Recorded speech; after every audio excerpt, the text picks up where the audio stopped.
ప్రజల్లో ఒక మంచి స్పందన, మహిళలు కానీ ప్రజలు కానీ తప్పకుండా తెలుగుదేశం పార్టీ రావాలి అనేది ఈరోజు ప్రజలను చూస్తుంటేనే మనకు అర్థమవుతా ఉంది. ఎందుకంటే ఈ రాష్ట్రం ఈ సైకో జగన్ రెడ్డి వల్ల దగ్గర 20 సంవత్సరాల పూర్తిగా రాష్ట్రాన్ని సర్వనాశనం చేశారు. ఈరోజు వ్యవస్థ అన్ని రంగాల్లో కూడా పేదవాడి కాడి నుంచి, వ్యాపారస్తుల కాడి నుంచి, ఉద్యోగస్తుల కాడి నుంచి, యువత కాడి నుంచి, మహిళల కాడి నుంచి అందరూ కూడా ఈరోజు ఈ సైకో ప్రభుత్వం పోవాలని కోరుకుంటా ఉన్నారు. ఈరోజు రాష్ట్రంలో అన్ని విధాలా కూడా నిన్న ఒక దగ్గరికి పోతే చదువు అయిపోయింది, పిల్లలకు ఉద్యోగాలు లేవు, జాబ్ క్యాలెండర్ అన్నాడు, అన్నీ మోసం చేసి మోసగాడు మాదిరి ఈరోజు ఇంటికే పరిమితమై ప్రజల్లోకి రాకుండా ఉండేదంతా కూడా దోచుకొని ఇంట్లో కూర్చున్న ఈ సైకో ముఖ్యమంత్రి అని చెప్పి కూడా మేము తెలియజేస్తా ఉన్నాం. కాబట్టే ఏదైతే మేము ఇదివరకు డెవలప్ చేసామో అవన్నీ కూడా ప్రజల దృష్టికి తీసుకొస్తా ఉన్నాం. ప్రజల్ని అనవసరమైన ఇప్పుడు 5 సంవత్సరాలు వెనకపోయింది, ఈ రాష్ట్రం 20 సంవత్సరాలు మనం ఇబ్బందులు పడ్డాం. కాబట్టి సమర్థవంతమైన నాయకుడు వస్తేనే మన రాష్ట్రం ఘాట్లోకి వస్తుందని చెప్పి కూడా అందరికీ తెలియజేస్తా ఉన్నాం. పోయినసారి ఏవైతే మేము చేసామో అవి తప్పితే ఇక ఎక్కడా కూడా అభివృద్ధి కార్యక్రమాలు కూడా ఈ నియోజకవర్గంలో జరగడం పూర్తిగా ఇక్కడ కూడా పట్టించుకోకుండా ఈరోజు 25,000 పట్టాలని చెప్పేసి జనాల్ని మభ్య పెడుతున్నారు ఉండేవాళ్ళు. అది కూడా ప్రజలు కూడా పూర్తిగా 2009 ఇచ్చిన దానికే కూడా ఈరోజు ఎక్కడ పట్టాలు ఉన్నాయో కూడా తెలవని పరిస్థితుల్లో ఈరోజు ఆ రోజు తెలకాయితాలు ఎలక్షన్ ముందు ఇచ్చారు. అదే పరిస్థితి ఈరోజు ఇవ్వాలని చెప్పేసి మోసం చేసే పరిస్థితులు ఉన్నాయి. ఎన్నిసార్లు కూడా ప్రజలు మోసపోయే పరిస్థితులు లేరని చెప్పి కూడా మేము తెలియజేస్తా ఉన్నాం. కాబట్టి ఏదైనా కూడా మనం చేసింది చెప్పుకోవటానికి ఏం చేసామనేది కూడా 5 ఏళ్ళలో చెప్పాల్సిన బాధ్యతలు కూడా అటు రాష్ట్ర ప్రభుత్వం మీద, ఇక్కడ ఉండే స్థానికుల మీద కూడా ఉన్నాయని చెప్పి కూడా మేము ఈ సందర్భంగా మేము తెలియజేస్తా ఉన్నాం. మేము మాత్రం ఆ రోజు 5 సంవత్సరాల్లో మేము ఏం చేయాలో చిత్తశుద్ధితోటి ప్రజలు అడిగినా అడగకపోయినా వారికి ఉండే సమస్యలని మేము తెలుసుకోవాలన్నా కూడా మేము ఆ రోజుల్లో పనిచేసాం.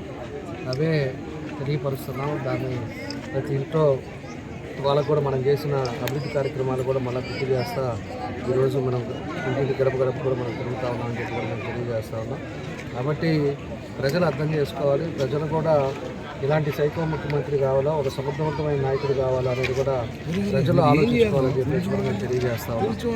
ఈరోజు వ్యవస్థ నాశనం అయిపోయే పరిస్థితులు ఈరోజు ఎక్కడా లేని రాష్ట్రంలో, మన రాష్ట్రంలోనే ఈరోజు అన్ని విధాలుగా ఇబ్బందులు పడుతున్నారంటే మనం చేసుకున్న ఆ రోజు ఒక్క అవకాశం అనే చేసుకున్న పాపం వల్ల ఈరోజు మన రాష్ట్రం ఇబ్బంది పడుతుందని చెప్పి కూడా మేము తెలియజేస్తాము. కాబట్టి ప్రతి ఒక్కరు కూడా ప్రజలు ఆలోచించుకోవాలి. ప్రజలు ఆలోచించుకుంటే ఈరోజు ఉండే పరిస్థితులు కూడా మళ్ళీ రాష్ట్రాన్ని సరైన మార్గంలో పెట్టడానికి అవకాశాలు ఉంటాయని కూడా మేము తెలియజేస్తాం. వెంకటేశ్వర కాలనీలో ఈరోజు చాలా బాగుందండి. ప్రజలందరూ కూడా ఈరోజు మహిళలు కానీ అందరూ కూడా ముందుగా మనస్ఫూర్తిగా చెప్తున్నారు. తప్పకుండా తెలుగుదేశం పార్టీ అధికారికి రావాలని చెప్పేసి వాళ్ళు చెప్తా ఉన్నారు. ఇదివరకు మీరు చేసిన తప్పి ఈరోజు ఎక్కడ కూడా పనులు జరగలేదని కూడా ఈరోజు వెంకటేశ్వర కాలనీలో కూడా చెప్తా ఉన్నారు. కాబట్టి ప్రజలకు కూడా మేము కూడా కోరుకునేది మంచి వ్యక్తుల్ని, మీ సమస్యలు తీర్చే వ్యక్తుల్ని చూసుకొని గుర్తుపెట్టుకొని రాష్ట్రం కానీ ఎక్కడైనా కూడా బాగుపడాలంటే ఒక సమర్థవంతమైన నాయకుడు రావాలనేది ప్రజలు అర్థం చేసుకోవాలని కూడా మేము తెలియజేస్తాం. అవన్నీ ఇంకా మా దృష్టికి ఏం రాలేదు. మా దృష్టికి వచ్చిన రోజు ఎట్లా చేయాలా ఏంది అనేది ఆ రోజు మాట్లాడతాం. అది ఇంకా అధిష్టానం ఇవన్నీ కూడా సెపరేట్ చేస్తూ ఉన్నారు. ఎక్కడెక్కడ ఏం జరుగుతుంది, ఎవరెవరు వైఎస్ఆర్లో బయటకు వస్తున్నారు, లేకపోతే వాళ్ళ ఉపయోగాలు ఎంతవరకు ఉన్నాయి అనేది కూడా పార్టీ ఒక ఇష్యూ చేసింది. మన కనిగిరి వచ్చినప్పుడు కూడా బాబు గారితో మాట్లాడినప్పుడు కూడా ఆయన అదే అన్నారు. 15 రోజుల దాకా కొంచెం ఈ సిచ్యువేషన్స్ అన్నీ కూడా చూసిన తర్వాత, ఈ ఫ్లక్చువేషన్స్ అంతా అయిన తర్వాత ఒకసారి మళ్ళీ కూర్చొని మనం ఎట్లా చేసుకోవాలనేది కూడా ఆయన కూడా చెప్పడం జరిగింది.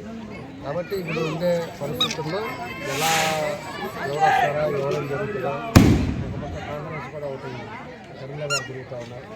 ఈ పరిస్థితులన్నీ కూడా ఎలా ఉంటాయి అనేది కూడా ఇంకా 1 వీక్ లోపల మనకు అన్నీ కూడా ఒక క్లారిటీ వస్తుంది. జనసేన టీడీపీ ఈరోజు పవన్ కళ్యాణ్ గారు కూడా ఈ రాష్ట్రం బాగుండాలి అంటే మనం అందరం కూడా కలిసి పోరాడాలి. ఒక నియంత పాలన, అదేవిధంగా ఒక ఫ్యాక్షనిస్ట్ ముఖ్యమంత్రి ఈరోజు ఈ రాష్ట్రానికి వచ్చి 11 లక్షల కోట్లు అప్పు తీసుకొచ్చి ఈరోజు రాష్ట్రాన్ని బస్సు పట్టించారు. ఈరోజు ఆ డబ్బు ఏం చేశారనేది అర్థం కాకుండా, ఏ రోడ్లు వల్ల, ఎక్కడ ఇరిగేషన్ ప్రాజెక్టుల వల్ల ఈరోజు పూర్తిగా డబ్బు అయితే దోచుకున్నాడు తప్పితే ఎక్కడికి పోయినాయి ఏం చేశారనేది కూడా ప్రజలకి సమాధానం చెప్పాల్సిన అవసరాలు తొందరలోనే ఉన్నాయి. కాబట్టి ఇలాంటి పరిస్థితులు ఉన్నాయి కాబట్టి పవన్ కళ్యాణ్ గారు కూడా ఏదైనా కూడా అందరం కలిసి ఈ రాక్షసుని పంపాలంటే అందరూ కూడా కలవాలన్నారు. ఆయన మనస్ఫూర్తిగా తప్పకుండా కూడా రెండు పార్టీలు కలిసి అతని ఇంటికి పంపే రోజు తొందరలోనే దగ్గరలోనే ఉన్నాయని చెప్పి కూడా మేము తెలియజేస్తాం.